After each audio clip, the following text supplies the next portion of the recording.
Well, we've got a really cool looking two-tone paint job here, somewhat use of traditional Harley-Davidson colors.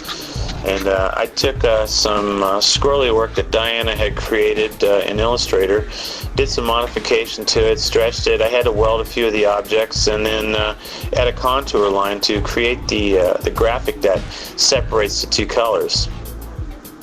I've also got an inline cut on this thing to do some beveling and a little bit of subtle effect, you know, with the airbrush. Not too much. I don't want it to overkill the silver on here. And then we're going to be going around it and doing a little gold leaf in the end of the project. After you spray all your colors, the first color you spray in this particular project is silver, and then you lay your mask down on top of that. And basically you find a division point in the graphic that you spray above and below, and you know, dividing your two colors and your sources of color. And in this case, I've used the candy orange over top of the original silver that I sprayed the bike in the very first coat. So when you're doing this paint job, basically what you're doing is protecting the silver and spraying the black or whatever color you may use for the second part of your two-tone.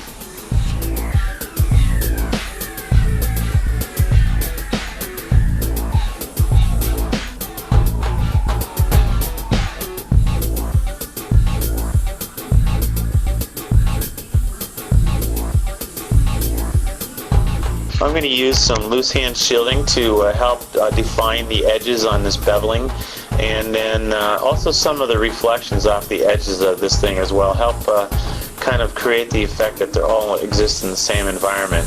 And you want to be real careful when you're spraying black as your shadow color over this. You don't want this to, you know, go over top of your candy orange. It'll muddy it up real fast. So good airbrush control here, and a little bit of some shielding, you know, going with some of these tight points really will help you keep the color clean.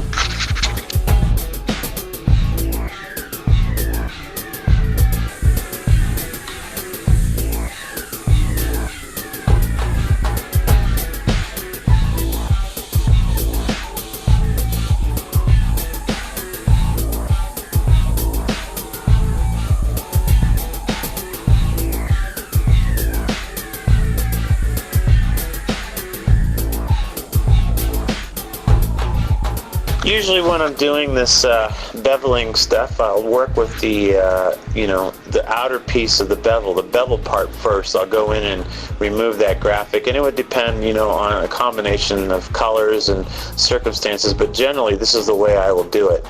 And you know, starting with your edges, and you're working with your light source and remembering where is this light coming from and how am I defining this. So in which case I'm pretty much just treating it as though the light is coming directly from above.